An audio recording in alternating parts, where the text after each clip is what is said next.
이 모든 복이 내게 임하며 내게 미치리니 하는 제목으로 은혜를 받고자 합니다. 우리가 지금 상고하고 있는 이 성경은 신명기 28장인데 신명기라고 하는 말이 재강론이라고 하는 뜻입니다. 영어로는 듀트로놈이라고 하는데 창세기, 출애굽기, 레위기, 민수기에 하나님이 말씀하신 여러 가지들을 이스라엘 백성들이 가나안 땅에 들어가기 바로 직전에 다시 한번 상기를 시켜주는 거예요. 그러면서 오늘 28장에서는 우리 믿는 사람들이 어떻게 복을 받는가에 대해서 하나님이 자세하게 설명을 해 놓았습니다. 우리가 읽은 1절로부터 14절에 보면 우리가 이 세상을 살아가면서 받기를 원하는 모든 복이 거기 다 기록이 되어 있습니다. 즉 우리 예수 믿고 구원 얻은 하나님의 자녀는 이 말씀대로만 살면은 하나님이 본문에 말씀한 모든 복을 그대로 주신다는 것입니다. 그래서 이 모든 복이 이 신명기 28장에 언급한 모든 복이 우리에게 임하고 우리에게 미칠 수 있다는 것입니다. 본문은 우리에게 두 가지를 교훈하고 있습니다. 첫째는 하나님이 복을 주신다는 것입니다. 사람들은 누구나 할 것 없이 복 받기를 다 좋아합니다. 그래서 봄철이 돼가지고 입춘이 되면은 대문에다가 입춘 대길, 입춘에 큰 복이 오라. 또 시시 대문 만복내, 문을 열 때마다 만복이 들어와라. 중국 사람들은 그래서 복자를 갖다가 우리 같이 바로 붙이는 게 아니라 거꾸로 붙입니다. 왜냐? 집에 들어온 복이 나가지 못하게. 그리고 새해를 맞을 때가 되면은 뭐 누구라 할 것도 없이 새해 복 많이 받으세요. 복 많이 받으라. 하고 인사를 서로 주고받습니다. 우리 믿는 사람들도 별반 다르지가 않아서 내내 하나님 말씀 듣다가 여러분 이런 복이 여러분에게 임하기를 축원합니다. 하면은 뭐 세상이 떠나갈 듯이 아멘. 동양인들은 보통 사람들이 선한 일을 하면은 즉 덕을 쌓으면은 그 덕을 쌓은 결과로 복을 받는다라고 믿습니다. 근데 서양 사람들은 좀 달라서 행운의 여신이 있는데 그 여신이 복을 갖다 준다든지 아니면은 인간 자신이 열심으로 노력을 하면은 복을 받을 수 있다고 인본주의적인 생각을 하기도 합니다. 그래서 사람은 누구든지 복 받기를 원하고 또 자녀나 친척이나 친구에게 복 주기를 원합니다. 그런데 문제는 내가 원한다고 복을 받지도 못하고 또 내가 주고 싶다고 해서 복을 주지도 못한다는 것입니다. 모든 사람들이 복을 받고 싶기는 하지만 원하지만 진짜 복이 무엇인지도 모르고 또 복이 어떻게 오고 누가 복을 주시는지조차도 모르고 복 받기를 소망하는 게 현실입니다.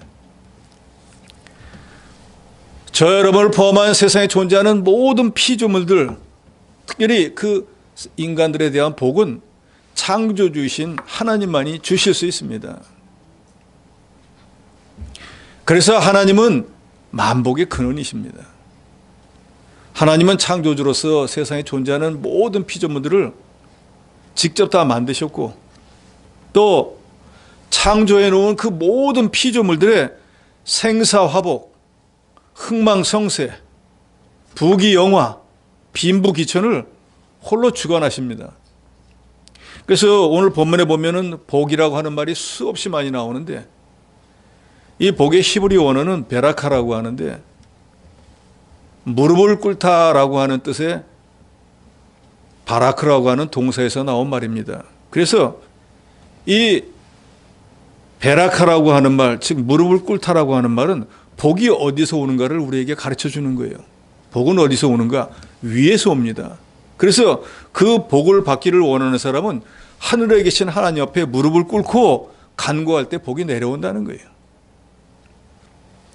그래서 이런 복은 우리 믿는 사람들에게 하나님이 주시는 신령한 복은 말할 것도 없거니와 우리가 살아가는 데 필요한 모든 복들, 성공의 복, 번영의 복, 풍요의 복, 건강의 복, 장수의 복, 자손의 복, 그리고 지혜나 여러 가지 모든 것들을 다 포함하는 것입니다.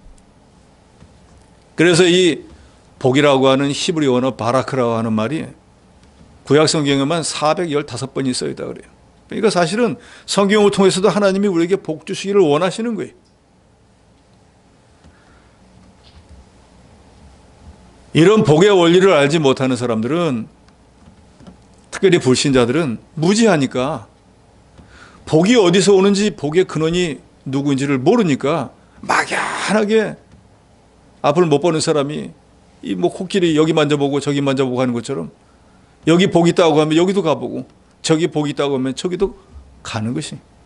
그래서 새해 첫날이 되려고 하면은 뭐 바닷가에 첫 해 뜨는 거 보러 간다고 뭐 난리 아닙니까? 해돋이를 보면서 소원을 빌고 정월 대보름이 되면 달을 보고 소원을 비는데, 그렇게 해서 복 받는다 그러면 세상에 복 못 받을 사람이 어디 있겠어요? 또 설령 그렇게 가서 해맞이를 하고 달맞이를 해가지고 복을 얼마나 받았다고 하니. 그런 사람보다 더 어리석은 사람은 같은 사람이 만들어 놓은 우상을 섬기면서 복 달라고 하는 사람은 더욱더욱 어리석은 사람이에요. 뭐 각자 타당한 이유는 있겠죠.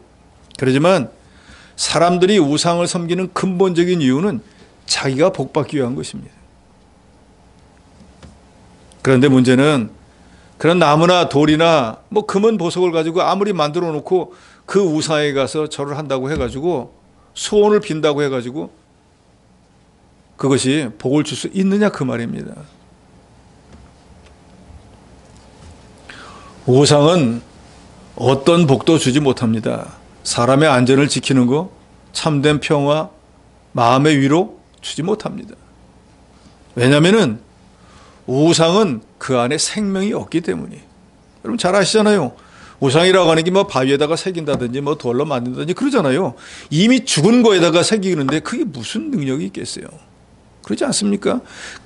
큰 바위에 가가지고 거기다 대고 아들을 달라고 하면 돌이 어떻게 아들을 죽었어요? 아들을 준다 해도 돌 같은 아들 줄 거 아니에요? 답답한 얘기 아닙니까?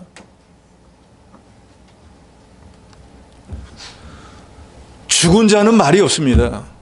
죽은 자는 아무것도 못해요. 죽으면 끝난 거예요. 그 오죽하면 사망이라 그래요. 죽어서 망했다. 그런데 이미 생명이 없는 그걸 가지고 뭘 만들어 놓고 그거가 자기한테 복을 주려고 하니, 이것도 세상에 어리석은 사람이 어디 있냐 그 말입니다.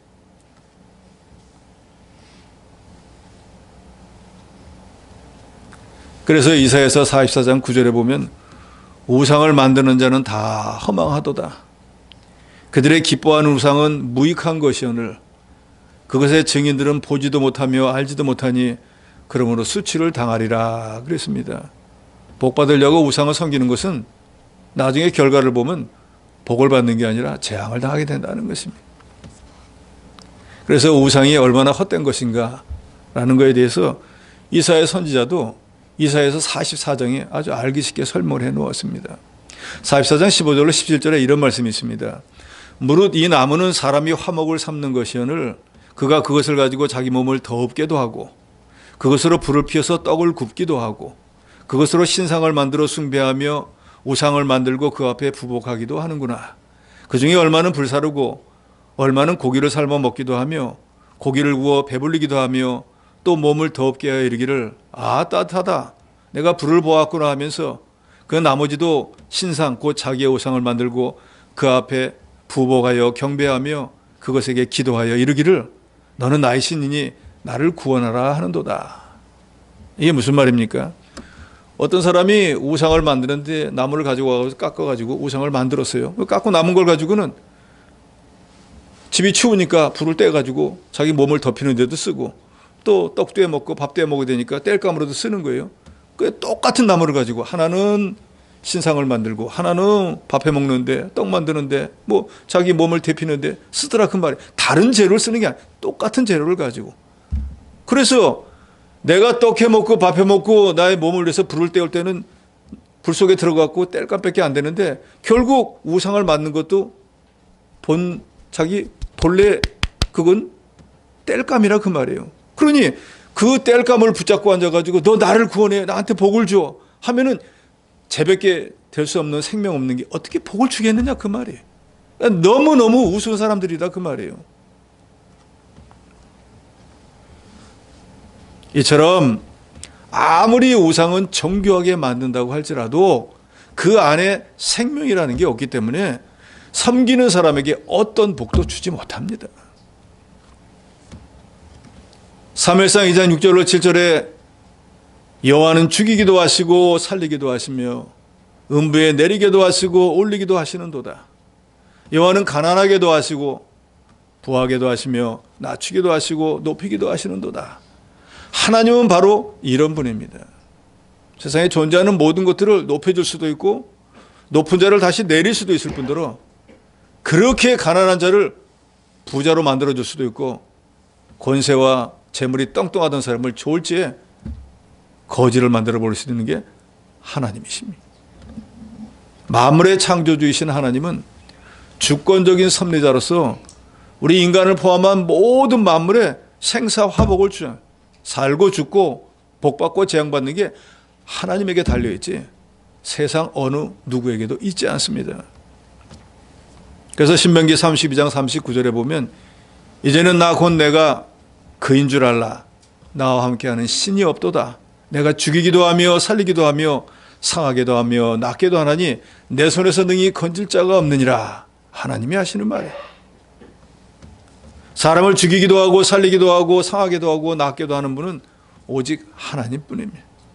그러므로 세상의 모든 사람들은 하나님만이 참 신이고 복의 근원이시고 하나님만이 홀로 주권적으로 역사하시는 분임을 믿어야 됩니다. 여러분 이걸 믿으십니까?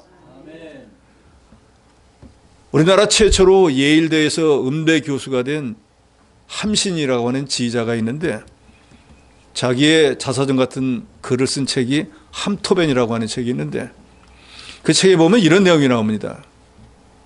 밤늦게까지 공부를 열심히 해서 불이 환히 켜져 있으니까 자기 지도교수였던 도널드 뉴엔이 연습실에 들어와 가지고 이 함신이기를 보고 말했습니다. 우리 인생에서 가장 중요한 것은 하나님이고 둘째가 가정이고 셋째가 음악이네. 60평생을 음악가로 살아온 선배로서 내가 당부하는데 내가 말한 인생의 우선순위를 헷갈리지 말게. 나에게도 그런 것을 헷갈렸던 시절이 있었는데 음악을 위해서 무엇이든지 다 버려도 아깝지 않다고 생각했던 시절이 있었지. 그런데 그게 참으로 어리석은 생각이란 걸 나중에야 깨달았어. 지금 자네 인생에서 가장 소중한 게 무언가? 하고 묻더니 지갑을 꺼내가지고 $20를 주면서 내일 저녁에는 일찍 집에 가서 아내를 데리고 좋은 식당에 가서 맛있는 저녁을 사 먹게나. 이 돈을 거기에 보태 쓰게 라고 하더라는 거예요. 인생의 우선순위를 잘 지켜야 복을 받습니다. 음악가가 음악만 이어서 죽도록 하고 다른 거 안 하면 출세하는 게 아니고 하나님이 되게 해줘야 된다 그 말이에요. 하나님이 복을 주신다는 거 여러분 믿으시기 바랍니다. 둘째로는 하나님의 말씀을 청종하는 자에게 복이 임한다는 것입니다. 자, 복은 하나님이 주십니다. 그러니까 이제는 누가 복을 주는지 우리가 확실하게 알았습니다. 하나님을 가까이 해야 복을 받겠구나. 하나님이 복을 주시는 유일한 분이구나 알았습니다. 아는데 그치면 그걸로 복을 받지는 못합니다. 그럼 복을 어떻게 받아야 되는가? 복 대신 하나님의 말씀을 청종해야 된다 그 말이에요. 2절에 보면 2절 말씀을 다 같이 읽도록 합시다. 2절입니다. 시작. 내가 내 하나님 여호와의 말씀을 청종하면 이 모든 복이 내게 임하며 내게 이르리니 그랬습니다. 자, 복의 근원이 되신 하나님 말씀합니다. 뭐라고 말씀하는가? 1절에 보면은 너를 세계 모든 민족 위에 뛰어나게 하실 것이라. 그러면서 3절에서부터 성읍에도 복을 받고 들에도 복을 받고 내 몸의 자녀와 내 토지의 소산 내 짐승의 새끼 소와 양의 새끼가 복을 받고 내 광주리와 떡반죽 그릇의 복을 받고 내가 들어와도 복을 받고 나가도 복을 받으리라 하면서 13절까지 계속해서 이러저런 복을 주시겠다고 하는데, 여기에 언급한 이런 모든 복을 받고 싶으면은 하나님의 말씀을 청종하라는 거예요. 청종이 무슨 뜻인가? 1절에 보면은 그의 모든 명령을 지켜 행하면 그랬죠? 근데 그 앞서 보면은 여호와의 말씀을 삼가 듣고 내가 오늘 내게 명하는 그 모든 명령을 지켜 행하면, 듣고 행하는 것을 한마디로 청종이라고 하는 거예요. 들을 청자에다 따를 종자. 그러니까 우리가 하나님이 말씀하신 복을 받으려면은 한마디로는 청종인데, 그걸 세분화하면은 제일 먼저는 말씀을 듣고 그 말씀이 그러하다 믿고 그대로 순종할 때 그때 복이 만다는 거 여러분 분명히 믿으시기 바랍니다. 지금까지 저와 여러분이 예수 믿는 생활을 오래 해야만으면 왜 복을 받지 못했습니까? 듣는 데만 그쳐버렸기 때문에. 좋은 말씀이야. 그럴 수 있지. 아이고 지금 내 형편에는 안 돼. 내년에는 해볼까? 후년에는 해볼까? 하고 차일 피일 미루고 있으니까 복을 받는 원리는 알고 있는데 복이 실제로 저와 여러분에게 임하지는 않는 거예요. 복을 받지는 못했던 거예요. 불신자들보다 낫죠. 불신자는 뭘 해야 복을 받는지조차 모르고 장님 코끼리 만지듯이 파랑새를 찾아서 복을 찾아 따라다니는 불쌍한 사람들이지만, 저와 여러분은 어떻게 복을 받는지 이미 알고 있는데도 불구하고 그걸 내 형편과 내 사정과 여러 가지 생각을 해서 지금은 아니고 지금은 못하고 이런 핑계 저런 핑계 때문에 받지 못했다는 거예요. 올해는 깨달은 말씀이 있으면 순종해서 이 말씀에 약속하신 복을 여러분 꼭 받으시기 바랍니다. 기왕의 신앙생활 하는데 복을 받아야죠. 주님은 주시겠다고 이미 다 약속을 해놓았는데 그 약속을 지키지 않는 저와 여러분이 못 받는 거예요. 하나님이 복을 주시지 않는 게 아니라 그 말이에요. 비행기가 하늘에 뜨는 원리, 또 배가 물에 뜨는 원리를 확실히 아는 사람은 비행기나 배를 타는 걸 두려워하지 않을 거예요. 너무나 잘 아니까. 배는 어떤 원리로 물에 뜨고 비행기는 어떤 원리로 뜨기 때문에 세상에서 제일 안전한 탈 것이 비행기다 안단 말이에요. 그러면서 말은 그렇게 하고 비행기가 제일 안전한 거야. 비행기는 이렇게 뜨는 거야 하면서 자기는 비행기도 안 타고 배도 안 탄다고 하면 그 사람은 말은 그렇게 하지만 실제로는 믿지 않는 거예요. 우리는 어떻습니까? 하나님의 말씀은 생명의 말씀이야. 하나님은 복의 근원이야. 말씀대로면 복을 받는데 하면서 자기는 안 하는 거예요. 그건 뭐예요? 말뿐이지 자기는 실제로 안 믿는 거예요. 믿으면 생명이 있으면 자라나게 돼 있다 그 말이에요. 지금 1월달이지만 부지런한 사람들은 벌써 밭 깔고 씨 뿌려놓은 사람들 있잖아요. 3, 4월에 뭐 먹을 거 있으면은 그거 심을 때 씨를 하나씩 쳐다보면서 너 날 거야 안 날 거야 하나씩 물어보고 씨가 나겠습니다. 그럼 심습니까? 넌 안 한다고? 넌 버려. 이렇게 합니까? 어느 씨가 날지 모르지만 믿는 거예요. 왜? 그 종묘에서 씨를 만들었고 팔 때는 다 날 수 있는 씨를 준 걸로 믿는 거예요. 그 돈 주고 샀잖아요. 그래서 갖다 심을 때는 아무 의심 없이 갖다 심는다고. 만약에 그걸 못 믿는다고 하면 꺼내가지고 씨한테 다 물어봐야 돼요. 날 거야 안 날 거야 하고 다짐을 받고 난다는 씨만 심어야죠. 그런데 그렇게 할 수가 없잖아요. 하물며 그런 채소 하나도 서로가 믿으면 그걸 믿고 그대로 하는데, 하나님의 말씀을 저와 여러분이 믿지 못한다고 하면 그건 참 하나님 앞에 너무너무 불경한 거예요.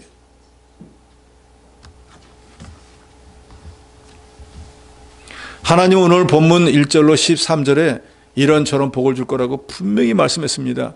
이 복을 순종하면 받습니까? 못 받습니까? 받습니다. 100% 1000% 받습니다. 그런데 왜 많은 사람들이 이 복을 받지 못합니까? 지식으로만 알고 그치기 때문입니다. 말씀을 순종하지 않는 사람은 하나님과 하나님의 말씀을 믿지 못한다는 반증이 됩니다. 믿는데 어떻게 안 하겠어요? 우리가 머리로만 믿는 걸 지식적 믿음이라고 하는데 엄격한 의미에서 그건 참된 믿음이 되지 못합니다. 왜냐하면 정말로 믿는다고 믿는 게 뭐예요? 믿으니까 행하는 거 아니에요. 참된 믿음에는 반드시 순종이 동반돼요. 그래서 야고보서에서는 하나님의 말씀을 듣고 깨닫는 게 믿음의 절반이고 그 깨달은 말씀을 몸으로 행동으로 옮길 때 그게 온전한 믿음이 된다 그랬습니다. 온전한 믿음이 될 때 그 행한 믿음의 약속의 말씀이 그 사람에게 그대로 응하는 거예요. 임하는 거예요. 하나님의 역사는 말씀을 순종하는 데부터 시작된다는 걸 믿으시기 바랍니다. 그러니까 아무리 지식적으로 하나님 말씀을 많이 알고 성경을 뭐 백독 천독을 했다고 할지라도 순종하는 게 없으면 복과는 상관이 없는 거예요. 하나님을 그저 지식으로 많이 아는 것뿐인 거예요. 그러므로 아무리 스스로 믿음이 있다고 하고 오래 믿었다고 할지라도 순종함이 없다고 하면은 역사는 없습니다. 그건 죽은 믿음에 불과합니다.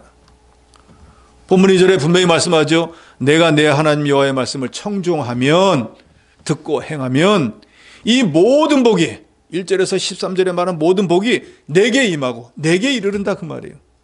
이 말은 우리가 복을 따라다니고 찾아다니는 게 아니고 말씀을 순종한 복이 찾아와 준다 그 말이에요. 나는 안 받으려고 했는데도 이미 복이 마당에 와 있는 거예요. 신명기 6장 3절에도 이런 말씀이 있습니다. 이스라엘아 듣고 삼가 그것을 행하라. 청종하라 그 말이에요. 그리하면 내가 복을 받고 내 조상들의 하나님 여호와께서 내게 허락하신 것 같이 젖과 꿀이 흐르는 땅에서 내가 크게 번성하리라. 하나님 말씀을 청종하면은 하나님의 약속하신 땅에서 크게 번성하게 된다는 거예요. 다른 사람은 망해도 성공한다는 거예요. 머리가 될지언정 꼬리가 되지 않게 해준다고 했습니다. 나가도 복을 받고 들어와도 복을 받고 무슨 일을 하든지 다 잘되게 해준다는 거예요. 우리 성도가 복받는 비결은 하나님의 말씀을 청종하는 것이 다른 게 없습니다. 듣고 행하는 거예요. 여기에는 어떤 예외도 없습니다. 뭐 지위가 높고 오래 믿었다고 할지라도 말씀을 청종하지 않으면 복은 받지 못해요. 오래 믿은 걸 인정하죠. 지식적으로 하나님 말씀 많이 아는 건 인정하죠. 그러나 복과는 상관이 없습니다. 요한복음 1장 1절에 보면 말씀은 곧 하나님이시다 그랬습니다. 말씀이 하나님인 것을 믿으면 하나님이 말씀하시는데 어떻게 그 말씀을 순종하지 않겠어요? 우리가 하나님의 말씀이 있음에도 그 말씀을 지키지 않은 건 그 말씀이 하나님이라고 믿지 않기 때문인 거예요. 그래서 정말로 믿음 있던 신앙의 선진들은 하나님의 말씀 앞에 벌벌 떠는 이유가 바로 그것인 거예요.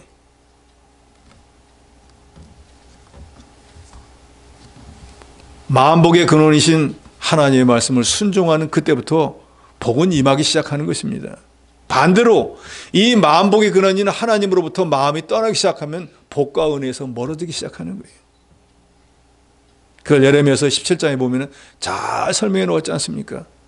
말씀을 늘 묵상하고 말씀대로 살려고 애쓰는 사람은 물가에 심기운 나무와 같고 나는 내 마음대로 살 거야. 하나님 없어도 돼. 하고 자기가 무슨 스스로 복을 만들어서 복받는 자가 되기로 소망하고 하나님을 마음으로부터 떠나는 사람은 사막에 난 떨기나무와 같이 된다. 그러니까 말씀을 순종하는 사람은 물가에 심기운 나무 같고 말씀을 무시하고 안 지키는 사람은 사막에 난 떨기나무. 정반대예요. 물가에 심은 나무와 사막에 있는 떨기나무. 상상만 해보셔도 어느 쪽이 복이 있고 어느 쪽이 복이 없는지 아시겠죠? 여러분 어느 쪽을 원하십니까? 나는 그동안에 복받은 게 너무 많아서 사막에 난 떨기나무 같이 되고 싶습니까? 죽을 때까지 저 같으면은 물가에 심기운 나무 같이 되겠어요. 여러분은 어떠십니까? 여러분도 그렇게 되시기 바랍니다.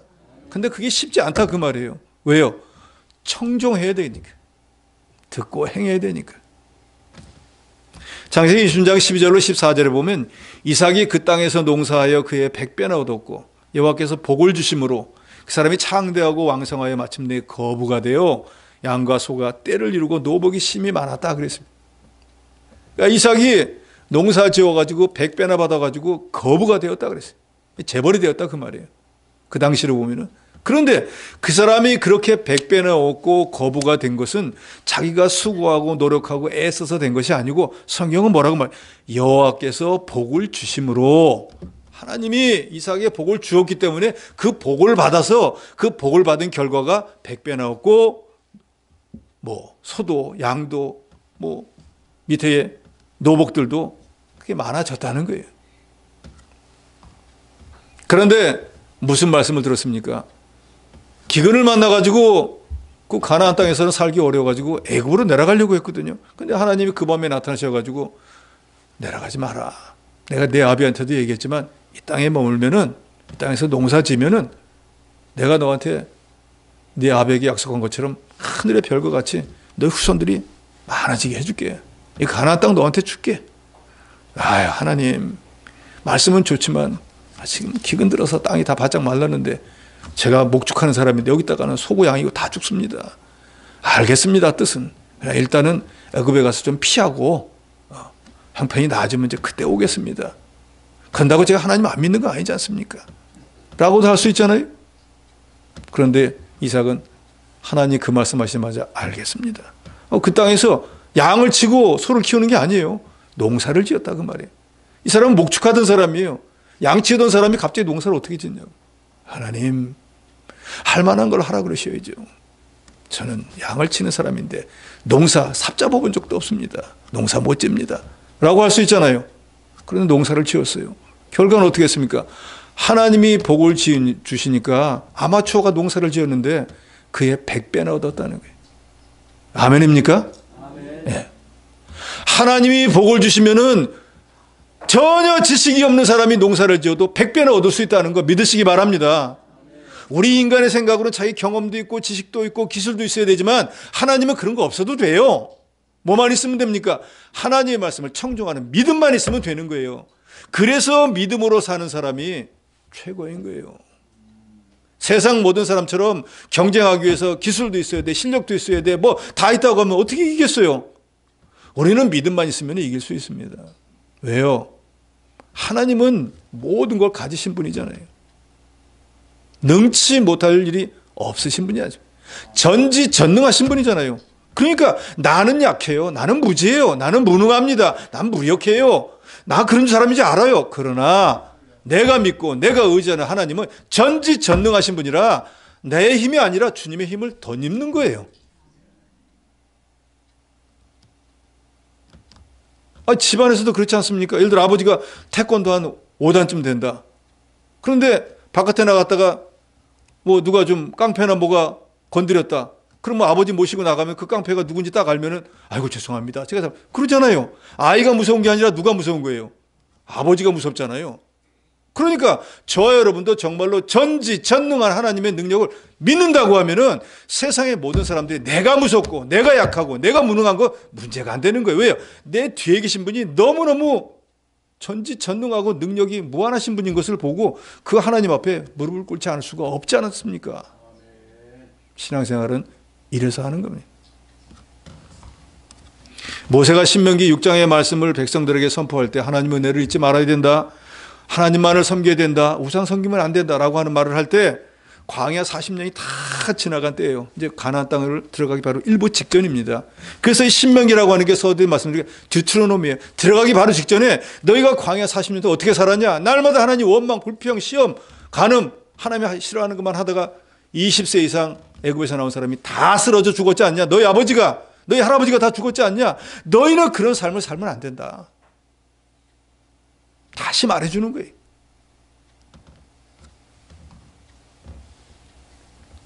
그래서 너희는 너희 부모 세대처럼 행동하지 말고 하나님 말씀을 조심하여 듣고 순종하라고 신신당부를 했습니다. 모세가. 신명기 5장 33절에 보면 너희 하나님 여호와께서 너희에게 명하신 모든 도를 행하라.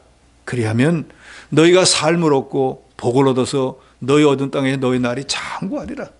너희 부모들처럼 하나님 의심하고 간음죄 짓고 하나님 뭐 속이나 썩이는 일 하다가 하나님 앞에 징계받아 죽는 어리석은 자가 되지 말고 너희는 하나님 말씀을 잘 지켜서 행하서 하나님이 주신 그 땅에 들어가서 복 받고 너희 날이 장구해가지고 그 복을 세세토록 누리는 그런 사람이 되라고 하나님이 신신당부를 했습니다. 미국의 뮬러라고 하는 목사가 부모의 신앙생활이 자녀에게 어떤 영향을 미치는가에 대해서 설문조사를 했습니다. 그래서 이 자료에 보면은 부모가 예배에 정기적으로 출석할 때, 즉 주일 성수를 잘하고 하나님의 교회에 하나님 말씀을 들을 정기적인 예배 시간 있을 때 빠지지 않고 잘 나가는 사람은 72%, 어머니만 출석하는 사람은 15%, 부모가 출석하지 않으면 6%가 자녀가 성인이 된 뒤에 믿음을 지킨다라는 결과를 얻었다는 거예요. 그러니까 부모가 자녀의 손을 붙잡고 주일은 하나님의 날이야, 하나님 앞에 꼭 나가서 예배 드려야 돼, 하나님 복의 근원이야, 내가 죽더라도 하나님이 너와 함께 하시면 내가 어디를 가든지 그 말씀을 순종하면 형통할 거야 라고 늘 같이 예배에 출석을 하면은 부모가 죽고 난 뒤에도 그 후손이 72%는 신앙생활을 한다는 거예요. 그런데 부모가 다 출석하지 않는데 친구들 따라가지고 예배당에 나와서 믿는 사람은 겨우 6% 정도밖에는 그 성장하고 난 뒤에도 교회 생활을 계속하지 않는다는 거예요. 그러니까 우리 부모가 자녀에게 물려줄 가장 큰 유산은 돈도 아니고 지위도 아니고 바로 하나님을 아는 지식, 이걸 물려줘야 된다는 걸 말하고 있습니다. 이건 마치 물고기를 잡는 비결을 가르쳐주는 것과 같아요. 이렇게 생각해 보세요. 부모가 죽으면서 고기를 3년치 먹을 걸 유산으로 준 거예요. 그럼 자식은 3년 동안 아무 일도 안 해도 창고에 있는 거 빼다 먹기만 하면 되는 거예요. 그런데 3년이 다 지나고 난 뒤에는 어떻게 해요? 이제 부모를 원망한다고요. 내가 뭐 3년만 살고 죽을 줄 알았고 3년치밖에 안 주나? 그러면서 왜 더 많이 안 줬냐고 부모를 막 원망하기 시작하는 거예요.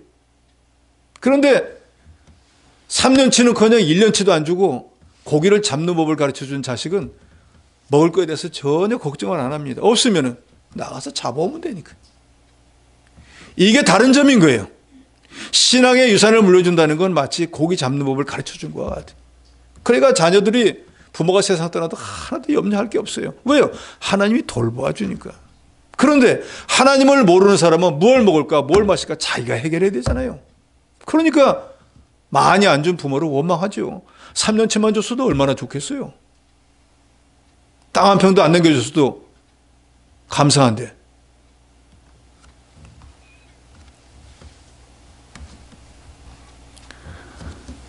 마음과 성품과 힘을 다해서 여호와를 사랑하고 그 명령을 마음에 새기고 자녀들에게 부지런히 가르치기 위해서는 무엇보다도 본인이 하나님의 말씀을 청종하는 본을 보여야 합니다. 부모가 본을 보여야 돼요. 물은 위에서 아래로 흐르지 아래에서 위로 흐르는 법은 없습니다. 부모가 신앙생활 시원찮게 하면서 야, 난 돈 벌고 너희 먹이느라고 내가 바빠서 신앙생활 제대로 못하는데 그래도 하나님이 열심히 믿어야 돼, 너희는 잘해라 하면 그 자녀가 잘할 것 같습니까? 안 가르쳐줘도 부모하고 똑같은 길을 갑니다. 그러면 결국 다 같이 나중에 후회하는 일이 생기는 거예요.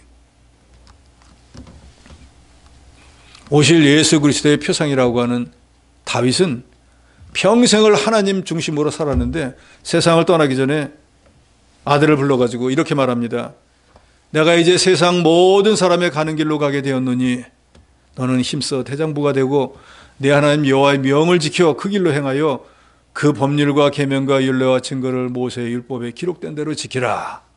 그리하면 내가 무엇을 하든지 어디로 가든지 형통할지니라. 이런 유언을 남겼어요. 아들아, 내가 너한테 왕위를 넘겨줄게. 누구누구는 조심해야 돼. 누구누구는 뇌물 많이 주는 사람이야. 누구누구를 가까이 하고 누구는 멀리 해라. 이런 걸 말하는 게 아니고 내가 평생을 살아와서 보니까 나같이 양치는 아버지의 아들의 8번째로 출세할 가능성이 별로 없는데도 하나님이 내 믿음을 오시고 나를 이스라엘의 왕으로 삼아주셨어. 주변 여러 나라와 수없이 전쟁을 했는데 나는 전쟁에 져본 적이 없어. 하나님이 나와 함께 하셔서 나를 이기게 해주셨어. 나는 그래서 평생에 내가 나의 나된 것은 하나님의 은혜야. 나는 하나님의 은혜 안 주었으면 양이나 치다 죽을 사람이었는데 이스라엘의 왕이 되었어. 전쟁하다가 수많은 왕들이 죽는데 나는 하나님이 함께 하셔서 전쟁 다 이겼어. 주변 나라 다 내가 정복했어. 일대 왕이었던 사울은 블레셋과 그렇게 괴롭힘을 당했다가 블레셋에 전쟁할 때 아들 셋하고 함께 죽어버리고 말았는데 나는 지금까지 살아오면서 주변 나라를 다 정복했어. 정복 안 한 나라는 조공을 받고 있어. 이 모든 게 하나님의 은혜야. 그러니까 너도 내가 일생을 통해서 체험한 거야. 하나님 중심으로 살아야 돼. 말씀 지켜야 돼. 그러면 너 어디로 가든지 뭘 하든지 형통해. 뿐만 아니라 하나님이 내게 분명히 말씀했어. 이런 삶을 살면 내 후손이 끊어지지 않는다 그랬어. 왕통이 이어질까 안 이어질까 반역이 일어날까 그런 염려하지 마. 자식에게 믿음만 잘 전수해 놓으면은 하나님께서 지켜주시고 보호해서 내 왕통이 끝까지 이어지는 거야. 하나님의 말씀은 영원 불변하는 진리입니다. 하나님 말씀대로 역사하시기 때문에 말씀을 순종하면 형통하게 되는 것은 당연한 이치입니다. 다윗은 자기 일생을 통해 하나님의 능력을 체험했기 때문에 이 체험한 것을 아들에게 들려주었습니다. 뭐 대단한 유언을 한 게 아니에요. 한마디로 오늘 말씀과 똑같아요. 하나님 말씀 청종해라. 그러면 어디로 가든 뭐로 가든 너 복을 받고 잘 될 거야. 여호수아가 가나안 땅 들어가기 직전에 하나님께서는 뭐라고 합니까? 내가 모세와 함께 했던 것은 너와 함께 있을게. 대신 너는 좌로나 우로나 치우치지 말고 하나님 말씀을 절대 순종해야 된다. 그러면 내가 어디로 가든지 무엇을 하든지 내가 너와 함께해서 너를 형통한 자가 되게 해주겠다고 분명히 말씀했습니다. 오늘 14절 말씀에도 똑같은 말씀입니다. 자, 14절 말씀 다 같이 읽습니다. 시작. 내가 오늘 너에게 명하는 그 말씀을 떠나 좌로나 우로나 치우치지 아니하고 다른 신을 따라 섬기지 아니하면 이와 같으니라. 이와 같은 복을 받을 것이니라. 그러니까 여호수아에게도 다윗이 자기 아들 솔로몬에게도 하나님께서 이 신명기 18장을 통해서 저와 여러분에게도 하시는 말씀은 하나님 말씀을 잘 듣고 그 말씀을 행해라. 그러면 이 모든 복이 애누리 없이 여러분에게 임할 것이라는 것입니다. 올 한 해 좀 이런 복을 받아가지고 목사님 복이 넘칩니다. 집사님 나 이런 복 때문에 이거 큰일 났어. 올해 복이 너무 많아서 쌀 데가 없는데 이러면 얼마나 좋겠어요. 큰 뭐야 예수 믿어봤자 소용없어. 하나님이 뭐 힘도 없나 봐. 뒷방 늙은인가 봐. 내가 예수 그만 믿어야겠어. 교회 생활 중단하겠어. 이런 믿음에 떠난 소리 하지 마시고 과연 내가 오늘까지 얼마나 하나님 말씀을 듣기를 사모했고 그 말씀을 지키려고 힘을 썼는 걸 한번 되돌아보시고 뭐 대단한 거 하는 거 없어요. 내가 그동안엔 주일 성수를 못해 복을 못 받았나 보다. 주일을 성수하며 하나님이 야곱의 어부로 키우셔서 하나님 자녀같이 보호하고 지켜주시고 높은 곳에 올려 존귀한 자가 되게 해주는데 다른 거 못해도 주일을 한번 지켜봐야겠다. 하나님 앞에 온전한 11조로 들으면 하늘에 뭐 창고를 열고 쌓을 곳이 없다고 준다고 했는데 내가 12조 생활을 바로 못했더니 이런 복을 못 받았나 보다. 올해는 이거 한번 바로 해봐야겠다. 이렇게 무언가 하나라도 그냥 지키면 하나님 그 말씀에 내포된 복을 주신다는 거예요. 오늘날까지 우리의 모든 삶을 주관하신 분도 오직 하나님입니다. 그래서 다윗은 자기 아들 솔로몬에게 세상 다른 거 의지하지 말고 하나님만 의지하고 하나님 말씀만 순종하고 그러면은 하나님께서 모든 복을 너한테 줄 거라 그랬습니다. 본문 이들에 내가 네 하나님 여호와의 말씀을 청종하면 이 모든 복이 내게 임하며 내게 이르리니 한 말씀을 현대인의 성경은 이렇게 번역했습니다. 만일 여러분이 여러분의 하나님 여호와께 순종하면 다음과 같은 복을 받게 될 것입니다. 2절 이하에 있는 모든 복을 하나님 말씀을 순종하면 받는다는 것입니다. 제가 일일이 다 읽지는 않습니다. 2절 이하에 보면은 세계 모든 민족 위에 뛰어나게 해줍니다. 성읍과 들에서 복을 받습니다. 몸의 소상, 토지의 소산, 짐승의 새끼, 우양의 새끼가 복을 받아요. 광주리 떡반죽 그릇이 복을 받습니다. 들어와도 나가도 복을 받고 대적들은 오면은 패하게 만드시고 창고와 손으로 하는 모든 일에 사업을 하면 사업이 성공, 직장에 가면 직장에서 승진을 하고 자기의 성민이 되게 하셔서 몸의 소생, 육축의 새끼, 대지의 소산으로 집에서 뭐 가축 하나 기르고 무슨 뭘 길러도 그것들도 새끼로 척척 잘라도록 해주시고 때를 따라 비를 내려주셔서 필요할 때마다 하나님의 은혜를 주시고 많은 민족에게 꿀을 줄 줄알아도 꾸지 않고 나는 남에게 늘 베푸는 삶을 살고 남한테 꾸는 빈궁한 삶을 살지 않게 해주시며 머리가 되고 꼬리가 되지 않도록 해주신다고 하나님이 약속을 했습니다. 우리 자녀들이 어디만 가면은 남한테 빌빌 기면서 빈궁한 삶을 살기를 원하십니까? 아니면 어디를 가든지 항상 머리가 돼가지고 다른 사람들에게 존귀함을 받고 칭찬을 받는 사람이 되기를 원하십니까?